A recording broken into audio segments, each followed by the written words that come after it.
Hello అండి. Welcome back to our channel. అందరూ ఎలా ఉన్నారు? బాగున్నారా? నేనైతే చాలా బాగున్నానండి. మీరు ఎలా ఉన్నారో ఎప్పట్లో కామెంట్ చేస్తూ ఉండండి. ఈరోజు మరో ఇంట్రెస్టింగ్ టాపిక్‌తో మీ ముందుకొచ్చేసా. ఆడవారు తమ విషయాలనేవి ఎవరికీ షేర్ చేసుకోరండి. కొన్ని నిజాలుంటాయి, కొన్ని అబద్ధాలు అలా చెబుతూ ఉంటారు. కొన్ని రహస్యాలు అసలు భర్తతో కూడా అస్సలు షేర్ చేసుకోరు. అవేంటో మనం ఈ వీడియోలో మాట్లాడుకుందాం. అంతకంటే ముందు చిన్న రిక్వెస్ట్ అండి. ఎవరైనా సరే మొదటిసారి మన ఛానల్ని చూస్తున్నారా అయితే సిరీ క్రేజ్ని సబ్స్క్రైబ్ చేసుకోండి. ఇక వీడియో స్టార్ట్ చేసేద్దాం. మహిళల మనసు లోతు ఎంత అని తెలుసుకోవడం చాలా కష్టం అండి. నయగరా ఫాల్స్ లోతు ఎంత అని తెలుసుకోవచ్చు, కానీ ఒక మహిళ మనసు లోతు అనేది అస్సలు తెలుసుకోలేము. వాళ్ళు మనసులో ఒక విధంగా, ముఖంపై ఒకటి, మాటలో ఒకటి ఇలా కనపరుస్తూ ఉంటారు. వెంకటేష్ గారి మూవీలో ఉంటుంది కదా, ఆడవారి మాటలకు అర్థాలే వేరే అనేసి. అయితే పెళ్ళైన తర్వాత భార్య భర్తల మధ్య ఎలాంటి కలహాలు, దాపరికాలు లేకుండా ఉంటే కనుక వాళ్ళ లైఫ్ అనేది చాలా హ్యాపీగా, సంతోషంగా సాగిపోతూ ఉంటుంది.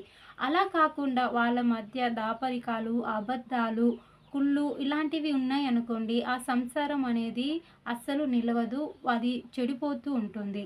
అయితే వాళ్ళ మధ్య దాపరికాలు, అబద్ధాలు లేకపోతే చాలా బాగుంటుంది. అలా కాకపోతే వాళ్ళకి ప్రేమ ఉండాల్సిన చోట ఈ మ్యారేజ్ లైఫ్‌లో కోపం మరియు గొడవలతో కొనసాగుతూ ఉంటుంది. అయితే ఎక్కువ శాతం భర్తలు భార్యలకి అబద్ధాలనేవి చెబుతూ ఉంటారు.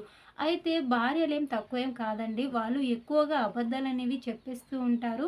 అవి మీకు తెలియకపోవచ్చు. అవేంటంటే ఫస్ట్ వచ్చేసి, మీరు పెళ్ళైన కొత్తలో మీరంటే నాకు చాలా ఇష్టం అని చాలా వరకు ప్రతి ఒక్క మహిళ చెప్పే మొదటి అబద్ధం ఇదే అండి. మీరంటే నాకు చాలా ఇష్టం, మీరంటే నాకు ప్రాణం అనేసి ప్రతి ఒక్క భార్య మొదటగా భర్తకి చెప్పే మొదటి అబద్ధం ఇదే. ఎందుకంటారా? స్టార్టింగ్‌లో మీరంటే ఇష్టం, మీరంటే ప్రేమ అన్న చెప్పిన భార్య నెమ్మదిగా మీరు మీ అలవాట్లు గానీ, మీ రుచులు గానీ, ఛీ! ఏంటి ఇలా ఉన్నాయి? ఏంటి పాడు బుద్ధి, ఏంటి చెడు అలవాట్లు అనేసి ప్రేమ చూపించాల్సిన సమయంలో మీపై కోపం అనేది చూయిస్తూ ఉంటుంది. ఎందుకంటారా? అది వాళ్ళ మనస్తత్వం అంతే అండి. ప్రతి ఒక్క మహిళ మనసు అనేది అలాగే ఉంటుంది. స్టార్టింగ్‌లో బాగానే ఉంటారు. తర్వాత కోపం అనేది ప్రదర్శిస్తూ ఉంటారు. నెక్స్ట్ వచ్చేసి తన సంపాదన కానీ, మీ సంపాదన కానీ ఏదైనా సరే తను పొదుపు చేసే సొమ్ము ఎవరికీ చెప్పదండి. తన కాడ ఎంత సొమ్ము ఉన్నా, ఎంత పొదుపు చేసినా సరే, కనీసం తన భర్తకు కూడా తను సంపాదిస్తున్న, పొదుపు చేస్తున్న సంపాదన ఎంత ఉంది అనేది కూడా అస్సలు బయటికి చెప్పరండి. ఒక సంవత్సరంన్నర దాటినా సరే, ఒకవేళ తను తన సంపాదన లేదా తను పొదుపు చేస్తున్న పైసలు తనకి చెప్పాలని అనిపించినా సరిగ్గా చెప్పదండి. అంటే అన్నీ సగం సగమే చెబుతూ ఉంటుంది. అన్ని అబద్ధాలే చెబుతూ ఉంటుంది. అసలు బయట వారికి కాదు కదా, ఇంట్లో ఉన్న భర్తకు కూడా తను దాచిపెట్టే సొమ్ము ఎంత ఉంది అన్న సంగతి కూడా ఎవ్వరైనా సరే, మహిళల గుణం అలాంటిదండి. అస్సలంటే అస్సలు చెప్పరు వాళ్ళు బయటికి. కాబట్టి మీరు పదే పదే ఇలాంటి విషయాన్ని అస్సలు అడగొద్దు. వాళ్ళని విసిగించకూడదు. ఓకేనా? ఒకవేళ పదే పదే పైసల గురించి అడిగారే అనుకోండి, వాళ్ళకి సచ్చేంత కోపం వచ్చి ఇక అక్కడ మీకు తగాదాలనేవి మొదలైపోతూ ఉంటాయి. కాబట్టి వాళ్ళకి ఈ విషయాన్ని కాస్త దూరంగా ఉండండి. నెక్స్ట్ వచ్చేసి ఏంటంటే, సాధారణంగా కొత్తగా మ్యారేజ్ అయినాక కొన్ని రోజుల తర్వాత ఇక భార్యాభర్తలిద్దరూ మాట్లాడుకుంటూ ఉంటారు. నీకు ఫ్యూచర్ ఎలా ఉండాలి, ఏంటి అని వీటి గురించి ఓకే. నీకు పాస్ట్‌లో ఏమైనా లవ్ స్టోరీస్ ఉన్నాయా? నిన్నెవరైనా లవ్ చేశారా? నువ్వెవరినైనా లవ్ చేశావా? అని ఇలా అడుగుతూ ఉంటారు.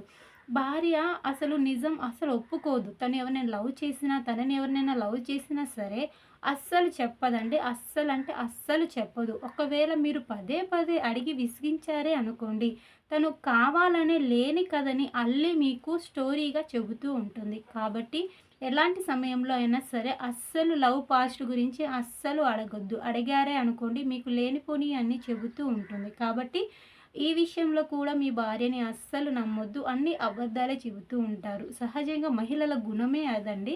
నెక్స్ట్ వచ్చేసి ఏంటంటే, మ్యారేజ్ అయిపోయాక భార్య తన పిల్లలని, భర్తని, వంట పని, ఇల్లు పని ఇలా చేస్తూ అలసిపోతూ ఉంటుంది. నలుగురిలో ఆనందంగా ఉన్నట్టే కనిపిస్తుంది. కానీ తన భర్తకి విరుద్ధంగా ఉంటుంది. వాళ్ళ భర్త ఎలా ఉన్నావు? బాగున్నావా? అని అడిగితే నాకేం పర్లేదు, బాగున్నాను అని అంటూ ఉంటుంది పైకి. కాకపోతే తను చాలా టెన్షన్స్, ఇంట్లో వర్క్ ప్రెషర్ అయ్యి తన హెల్త్ అనేది పాడవుతూ ఉంటుంది. కానీ ఆ విషయం భర్తకి అస్సలు చెప్పరండి. అన్ని అబద్ధాలు చెబుతూ ఉంటారు. తన హెల్త్ ఇష్యూ బాగోకపోయినా నేను బాగున్నాను, నాకు పర్లేదు అని ఇలా చెబుతూ ఉంటారు. ఎందుకంటారా? ఏంటో ఆ మహిళల గుణమే అలా అండి. చాలామంది మహిళలు ఇలాగే చేస్తూ ఉంటారు. ఇక భర్త ఇక పట్టించుకోరు. ఇక నాకు బాగానే ఉంది కదా అని అంటే ఇక పట్టించుకోకుండా వెళ్ళిపోతూ ఉంటారు. కాకపోతే నెమ్మది నెమ్మదిగా ఆ హెల్త్ ఇష్యూ అనేది చాలా ఎక్కువగా పెరిగినప్పుడే బయటపడుతూ ఉంటుంది. తనకి హెల్త్ బాగోలేదు అని.